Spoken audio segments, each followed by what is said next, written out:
भारत 15 अगस्त 1947 को स्वतंत्र हुआ और 26 जनवरी 1950 को देश का संविधान लागू हुआ। लेकिन ये जो संविधान बनने की कहानी है वो बहुत पुरानी है। जुलाई अगस्त 1946 में संविधान सभा के लिए चुनाव हुए। 9 दिसंबर 1946 को संविधान सभा की पहली बैठक हुई और सच्चिदानंद सिन्हा साहब उसके अस्थायी सभापति बने। लेकिन 11 दिसंबर 1946 को संविधान सभा की तीसरी बैठक में डॉक्टर राजेंद्र प्रसाद संविधान सभा के स्थायी अध्यक्ष बने और फिर आगे जाकर 24 जनवरी 1950 को देश के राष्ट्रपति के रूप में चुने गए और 26 जनवरी 1950 से देश के राष्ट्रपति बने। लेकिन राष्ट्रपति के रूप में पहला चुनाव 1952 में हुआ। 52 से लेकर के 62 तक 2 बार राजेंद्र प्रसाद देश के राष्ट्रपति बने। अब आप में से बहुत सारे लोग ये सोच रहे होंगे क्या आखिर आज ये राष्ट्रीय संदर्भ में ऐसी चर्चाएं क्यों कर रहे हो आप? ये चर्चा मैं इसलिए कर रहा हूं कि एक बड़ी महत्वपूर्ण तारीख है 25 जुलाई। क्या आपको पता है भारत का राष्ट्रपति 25 जुलाई को शपथ लेता है? तो 25 जुलाई को ही क्यों? आखिर ऐसा क्या हुआ 25 जुलाई को?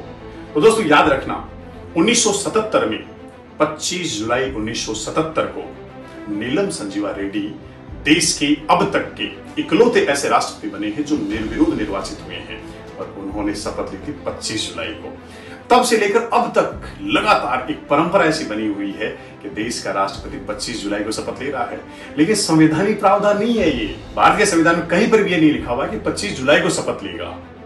मान लीजिए राष्ट्रपति की पद पर रहते हुए मृत्यु हो जाती है या किसी दूसरे कारणवश देश के राष्ट्रपति का पद रिक्त हो जाता है तो किसी दूसरी तारीख को भी शपथ ले सकता है। अब शपथ के संदर्भ में देश का संविधान क्या कहता है?